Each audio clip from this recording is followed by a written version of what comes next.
الرحيم الحمد لله رب العالمين بمن أندري كربلا بونا فلا إني بمن يا كوي باش كنتي كوب جودي أيوة أمي تنو يا بالا تنو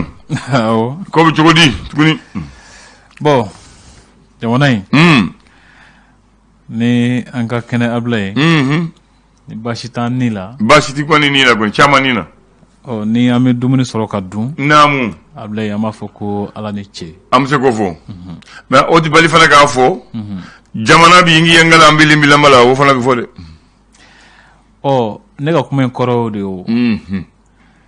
parce que ni ikanyinta dana baluma ni ka kene ni la kaba ni balo soro ni ya fiyengo anga fo ala ni ci ko do wajira fo ko tu ci go la blay aywa bo ala ni ci ambo fo jumawdo ni ma do ko ni ala ni ci ko ne jagwa parce que ala de idan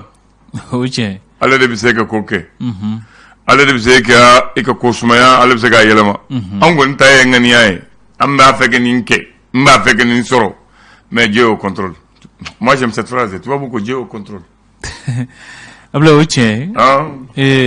fem bebe ala ka masakoro ala nyebi fem bela abi kobe kalama abi se kobela ati de savana ati dese mo yero ko ala te sunogo atanyina o kuma iche sabula sunogo we adamaden ko de abla nyine we adamaden ko de Allahu akbar sunogo ba jira ka fo hake bi ka kula dambala namu nyine ba jira ka fo ko itisi ko bela itisi ka fembe mara o ala me mi se fembe asabana ko ala nyebi yorobela o che ala nyebi fembe la blay fendu lo no fen yeta o adamadona namu ani gunula ko ala nyebe ni bela namu ala kluba bela o de kama fo ko ala masaya blay naam bon bona namba ku jeni muye ma ala ye ko mati soso même ma ala to ko me ko belon bida ablo chen ale mo mi te ala batu ni aklara ka sonila aba fo ko ni ala sona akbar ko wajira ka fo ko ala beba to ko me bisiga fonti ala batu c'est-à-dire bisiga do chamana ka fonti ala batu naam o nganti ma ala to ko me abla bi banko fo ani tubanchia akbar nta fe kan ko yere me abo de fo no te nta kalama ablo te ote ay ba mala bismillah ango ni ala ala me amba bato amba deli amba makono fono oye anga keta de ablay do president de bo ayo o kore no te ngali kala ni fagali kala ni joli kala o president o president nani bo uma ala fana don masra ala nye ko ni mo wo joli ke ka bingali ke ka fensoro ko a president ala ko o che president ro don de ablay ima ala doni Allahu akbar ima ala don masra ala nye wa ima ala ka kuma jate fana Allahu akbar parce que il faut ko femiti tay kanota o kana bi mogo kan kana kojugu ke mogo la o ni bi na mogo kan iye kojugu kala kuma do ra tigi ni be to ala namu ala dungo ko mogo kana faga namu o abla ima ala don barake de est-ce que tola iye fen fana ta femiti tay o goni o nete hala ke presingro dro no mabla ala don mala minande kono ablay note nani ala don kasra ala nye fenchama singora ablay olutike tubarikal bismillah abla bi tarata sikatola ko baj mene gara aywa ni ko ba kera ko ne sura aywa songara shokel ko kala mega fanga nyamako ale ka barabulo da ma tan chama ja fanga tokula nam ni ko ba ko ni kara sura tubarikal we ko bay aywa o sente mo sona mo wi amara dika fo kapska barake ko kara sura aywa ko biye talata etliya joli kalo joli utu kalo kle sawado chocho kalo samba flani mo gani kle o fasiri ko ne sewani ke fasiri gafo kono o an fana mina laje ka frete folo kuma ba do fo mawye wasa ma ko siga doni famu ka ken wati ko chugo ko chocho nyina ko ni chocho damna hali wudi masede oche est-ce que ali bi sama ne akatira ikadugula samseni bigana ali shuna samseni sura samseni nana blay samseni ka jugu boko soma bokono ko o tien dabla bo ali suma abisma na suma na akulu mangale blay sikatola ni akara ti jai akuma ka cha am do de ke ayo ala ka maula kana munu boko sukuna blay amin ya rabbi ala ka sefona duma amin kasika shima sojo ayo awo gafe muto be lesro way faser ka fadi mun blemande me akane ni senti mo ya blay o li blene do ayi ube sigila munu kan olu de blene no d'accord sigilon blene c'est sigilon do olu de blehon yi nam o senti mo ba kan beni ka fini do o ajira saka foko olu de ye yamara di kunungo dr shukel ko kala maigama fanga muko ka foko aka barabulu dai abisika Allah wala chamanje fanga to kunyene botaw siratkela blay Bamako mamunu boru sigol la ka sawu ke kele ya blay ko olu be yoro nu na koni ko jibala ka du kan sira bela jele fe politiquement docteur Chogal ko kala maiga ka ni barabulu dai ko chama ma famu chuko kelena akara do hakilay nga make do fona hakilay ablandan no bela ya usona aw tubaraka ay bo démocratie fona jama fama sona ka babla fo songara mare tubaraka le reporter jira ka foko la kulkaramo ka shara mi wele ko statut de l'enseignant article 39 o sigda bisawani konontona ma sigda bisawani konontona ya jira ka foko fo o shara ngala wale ablandan o docteur Chogal ko kala maiga ka kunungu bare hukumu konna na sentila ko ay la selimin ke jumado ani kuma bolla femunu kan kunungu ko abina fo fonyo ko ka cha ko la kusube ko kuma ka ba faka manabri mawnyina de wabla nan ntodo information nyume de bala e ni photo de gelende do tay jema do tay bulon awo aywa bete photo yo munun tara kunungu wabla ani ngone kunu photo jema ni mbe jema yawo ni ne ba ni tumbe ko segella awo mente kunu photo ay ni ko photo korale awo aywa no sara nam ala jira ka foko akausa ma min be no kulu ye jamana na fulo ngana mu ikara sordasi wo ikara politique nyamo ko wo ka be kanga mine ablandan o stratégie nuna bon ko merba kale fana mine na kan dat ku kunu dunia ala dama segana duguni ta mine na kunu akabako onya aw chendo chef la samana ko ni to bugo de jamais est-ce que ça va alaka nyumambo amolevo chef la procureur ni fele ko ni aglera de akuma kacha ale ko ni asegana chinyel politicien na ale segana wuchere parce que soni ba mele ga do kasole nela sonawa ko biti amala je aywa d'accord natim na sram fe ana mawkuna funi o bole ko sa ko kulumbe wul ko atire ala ajira ka foko barabulu dami ni songara ma kunungo sente mo fe ko tuna siga to anga bo chamanje faka wati ko fole kono ablandan aywa gafa mutu go l'indépendant ale musebe biso modana Dr. Chogal ko kala maiga jira ka foko malikura ko ye se kurata ablandan kunungo ka fo sente mkoye bole ko sa ko kiri komi ni akube kuru akiriblomba me wulu cour suprême kono na kanyesi sente mko ka la ko doni mashara yala ube utara ni shara minye o shara nkanga bwama wala manga bwama ablandan ko M5RF o laini minke ko shini kiriblon kanga o jabidi akonya nga fo bireke bire di kanga nyina bo ablandan aywa o bi mitalike docteur mumni gindo ni ale ye okle nyam ko baye a sentia ka foko mali jamana kono nana ko nafolo mi ngana mona ka se bima o ko watla wadna ka se fo wale milliard bakile keme fla ani biworo ani woro ablandan ko kumisiga to anga hôpital du Mali nyokona keme fla ani bi woro ni nan de joabla la akbar e chenere o ko juguni cheni mo wodon de wodum fu falaki awo la akbar o kuma an kana fɔ ko tubabu n'o an ka jamana segini ko Ablaye ayi an yɛrɛ n'o don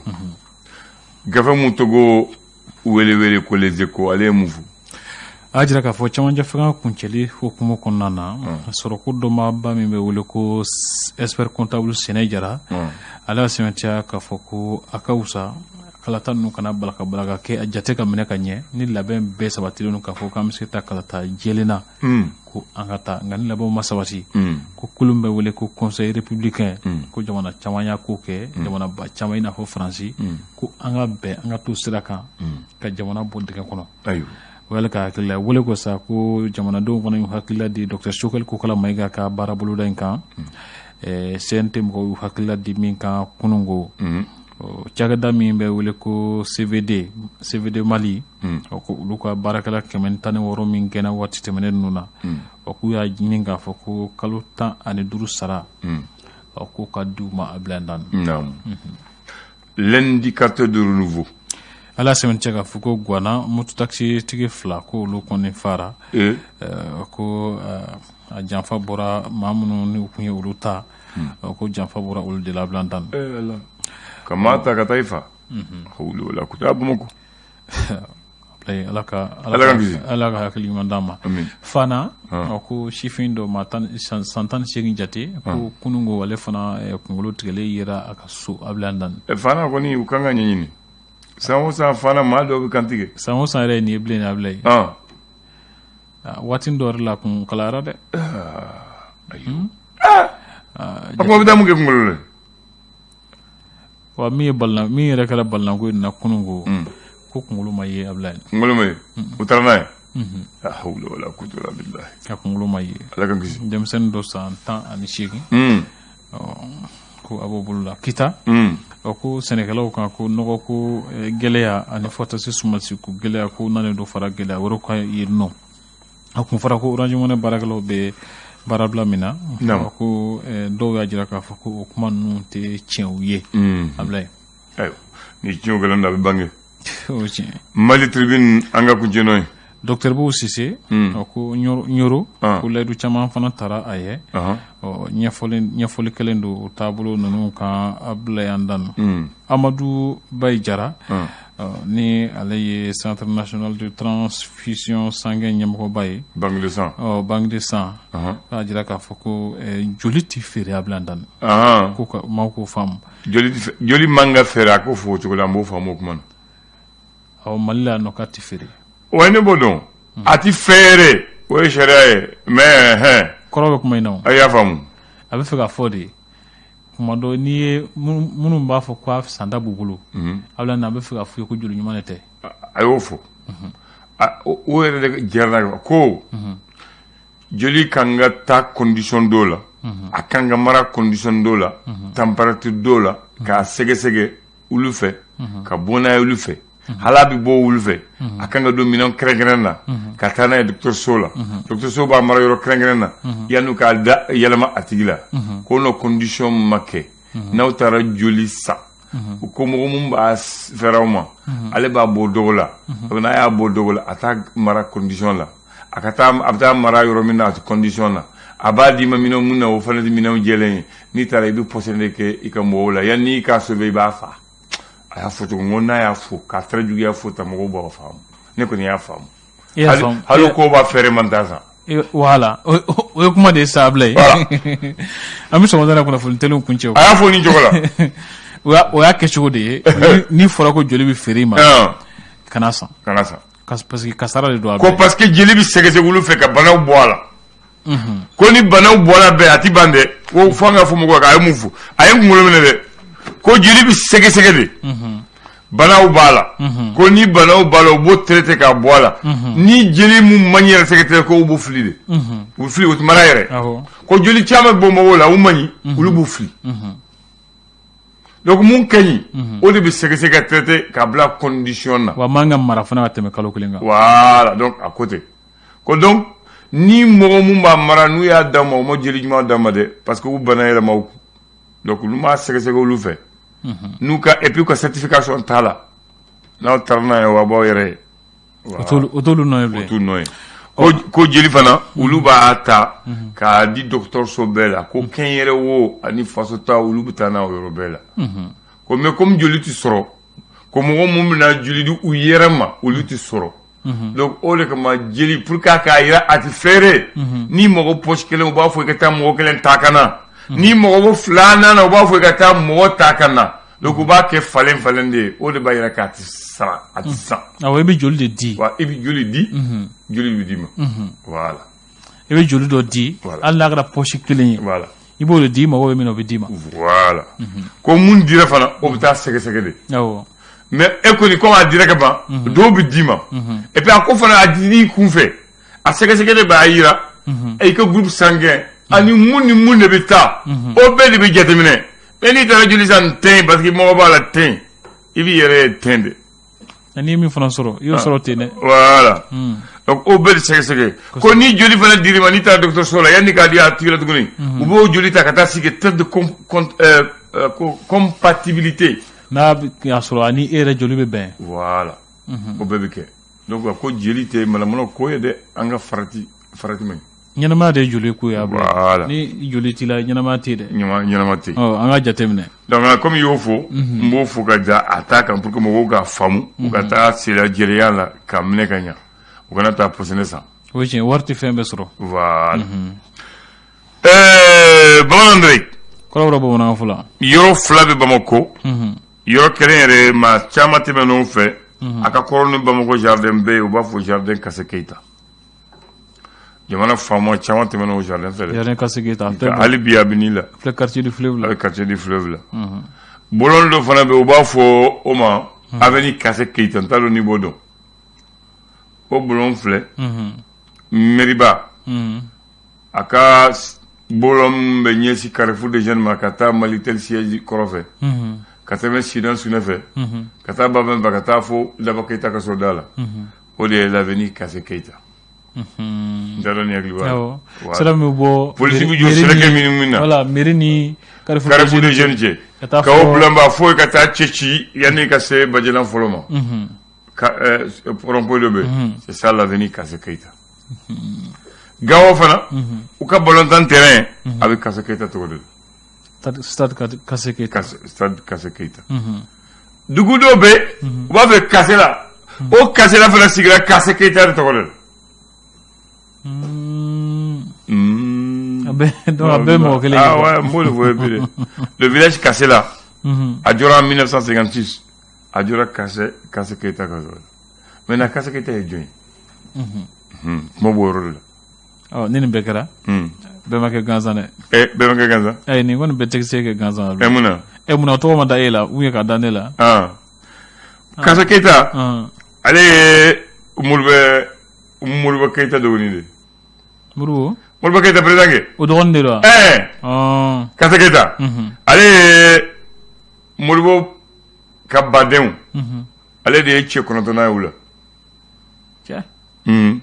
Moribo ye wolowolonan de ye ale ye 9nan ye de donc Moribo dɔgɔnin de don Moribo ye a badenw na cɛ wolowolonan ye ale ye badenw ye ale ye cɛ 9nan ye donc Moribo Keyita dɔgɔnin de don 9e fils de Daba Keyita Daba Keyita o ye Moribo fa ye diplômé de l'école William Ponty de Gorée syndicaliste et journaliste engagé Ale de Kera, le premier secrétaire général de l'organisation de l'Union SRD en 1956. Il est mort en première ligne au combat. Il est mort en 1957 à l'hôpital du Pont-G, avant l'indépendance. C'est pour ça que pour honorer sa mémoire, il est mort en 1957. Ça, ça va y aller indépendance. Donc, pour que tu aies la Kalakanina, et puis aller syndicaliste, journaliste, politicien. Donc, vous êtes au Godala. Donc, le stade Kase Keyita de Gao, il y a Blatogola. Parce que, à Saragao, quand il y avait l'école Karamogoyala, avec Kase Keyita, il y a Datogola. Il y a Datogola depuis Abinila, en 1952. Et le jardin d'enfants Kase Keyita. Voilà. Maintenant, on va faire que mon faux est 6 ans. Daba Keyita, allez au Loubé Faye. Daba Keyita Mousso Nani de Tumba Abolo. A Mousso Folo est un Hatma Kamara Ode Modibo Baye, Ode Kase Keita baye Yagara Keita di Yaya Modibo Keita baye den kononto soro donc Kase Keita la gade Yagara Keita den woro soro numo jo Traoré ma den soro yumma Diallo ma den soro muso nani de babulu muso fla den soro kelen ye kononto soro kelen ye woro soro donc Modibo baden matanduru ya fam donc o de tume bolo ka fo ebi mo ka fo na ka di fana mbo foye ya Awa Daba Keita Male Keita Masira Keita Suleiman Keita Cheikh Keita Gawsu Keita Modibo Keita Ibrahima Keita Kase Keita Makan Keita Kumbanti Keita Isa Keita Moussa Keita Tati Wande Keita Bintu Keita dites-moi quoi d'afra moi famille soro jardin d'enfants avenue stade de Kase Keita Mouna fora on est cassé là initié ala ka don ra irana ami ya rabbi